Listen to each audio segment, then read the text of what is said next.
India میں مسلمان دو حالت میں ہیں، مجموعی طور پر اقلیت میں ہیں، اور یاد رکھیے گا اس ملک میں کوئی اکثریت نہیں ہے، یہ اقلیتوں کی اکثریت کا ملک ہے، مائنورٹیز کی میجورٹی کی کنٹری ہے۔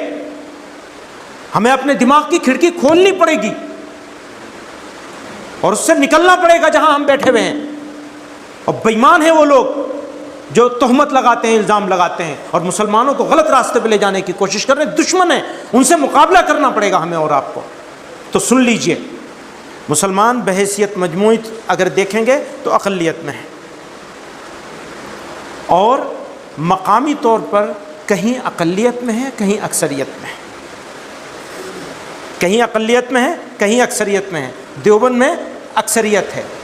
تو اس طرح سے الگ الگ علاقے ہیں جہاں مسلمان مقامی طور پر اکثریت میں ہیں، اور بہت سارے علاقے ایسے ہیں جہاں مقامی طور پر بھی اقلیت میں ہیں۔ ٹھیک،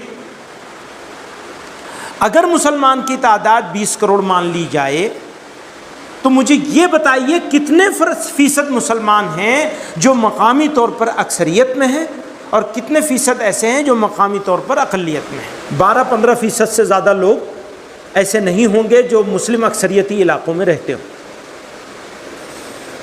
85 سے 90% یا 88% مسلمان غیر مسلم اکثریتی علاقوں میں رہتا ہے، ان کے درمیان رہتا ہے۔ اچھا، اس کو 30% کر لیں، 70-30 کر لیں۔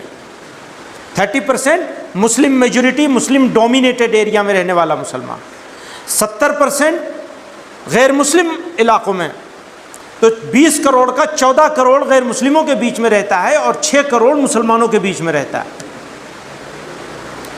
چندہ جمعیتوں کو، جماعتوں کو، مدرسوں کو، اداروں کو، اسکولوں کو چندہ پیسہ کہاں سے ملتا ہے؟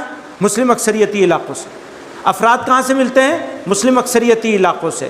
افسران کہاں سے منتخب ہو کے آتے ہیں؟ مسلم اکثریتی علاقوں سے۔ علماء مدارس کہاں ہیں؟ مسلم اکثریتی علاقوں میں۔ مسلمان کسی کو M L A M P بننا ہے تو مسلم اکثریتی علاقوں میں۔ جمعیت علماء کو کوئی اجتماع کرنا ہے، جلسہ کرنا ہے، وہاں سے آدمی جمع کر کے بڑی طاقت دکھانی ہے، مسلمانوں کا کوئی مسئلہ منوانے کی کوشش کرنا ہے تو مسلم اکثریتی علاقوں سے۔ سب کچھ مسلمانوں کا، مسلم جماعتوں کا، مسلم شخصیات کا، M P M L A بننے کا یا مسلم پولیٹیکل پارٹی کھڑی کرنے کا، مسلمان اکثریتی علاقوں سے۔ حالانکہ مسلمانوں کی اکثریت 2/3 رہتی ہے غیر مسلم اکثریتی علاقوں میں۔ اگر کوئی جماعت، کوئی جمعیت، کوئی لیڈر، کوئی مولوی، کوئی ملا، کوئی مدرسہ، کوئی آدمی مسلم اکثریتی علاقوں میں رہنے والے لوگوں کی طرف دیکھے اور غیر مسلم اکثریتی علاقوں میں رہنے والے لوگوں کے مسائل کو، پرابلمز کو، ایشوز کو نظر انداز کر کے پالیسی بناتا ہے، ایکشن پلان بناتا ہے، ایکشن لیتا ہے، تو وہ بے ایمان ہے، دھوکے باز ہے۔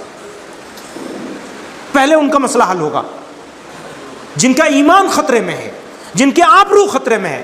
اگر میں دیوبند میں رہتا ہوں، گھر کا دروازہ کھلا چھوڑ کے سو جاؤں تو آبرو کا خطرہ نہیں، چوری کا خطرہ ہے۔ وہ گھر کا دروازہ بند کر کے بھی سوتے ہیں تو ان کی آبرو محفوظ نہیں رہتی۔ ان کے بارے میں سوچے بغیر کوئی کام کیا جائے گا، چاہے آپ 70 پاکستان بنا لیں، آپ مسلمانوں کے دشمن کہلائیں گے۔ بنے ہوئے پاکستان کو پاکستان بنایا گیا۔ مجھے یہ بتایا جائے کہ کنڑ بولنے والا جو مسلمان گاؤں دیہات میں پڑا ہے، اس کے ریہیبلیٹیشن کا پلان مجھے بتایا جائے، پھر مجھ سے بات کریجیے۔ اور اگر اس کا پلان نہیں بن سکتا ہے تو دوسرا کوئی پلان انڈین مسلمانوں کے لیے نہیں ہو سکتا۔ ان کو نظر انداز کر کے انڈین مسلمز کے لیے کوئی پلان بنایا جائے گا، دھوکہ ہوگا وہ بس۔ آپ سمجھ رہے ہیں میری بات؟ ہمارے سامنے 14 کروڑ مسلمان ہیں، 14 ہیں نہیں، وہ ہیں 18 کروڑ۔ یہ 2-4 ہی کروڑ ہیں، بس 2-3 کروڑ جو انڈین مسلمانوں کے ریپریزنٹیٹیو بن گئے ہیں صرف اپنی لوکل اجتماعیت کی بنیاد پر کہ ہم ایم ایل اے جتا سکتے ہیں، ہم ایم پی جتا سکتے ہیں، تو ہم ہیں۔ اس لیے میں نے کشمیر پر وہ بات کری تھی۔ پھر کہتا ہوں، بار بار کہوں گا، مجھے یا تو سمجھا لو، میں واپس ہو جاؤں گا، ورنہ 1952 میں فیصلہ ہوا تھا، 1973 میں فیصلہ ہوا تھا، 1966 میں فیصلہ ہوا تھا۔ 52 میں تو مولانا حسین احمد مدنی کی صدارت میں فیصلہ ہوا تھا کشمیر کے اوپر۔ یہ تو سب بعد میں ملا ہے مجھے، اب ڈھونڈنے سے ملا ہے۔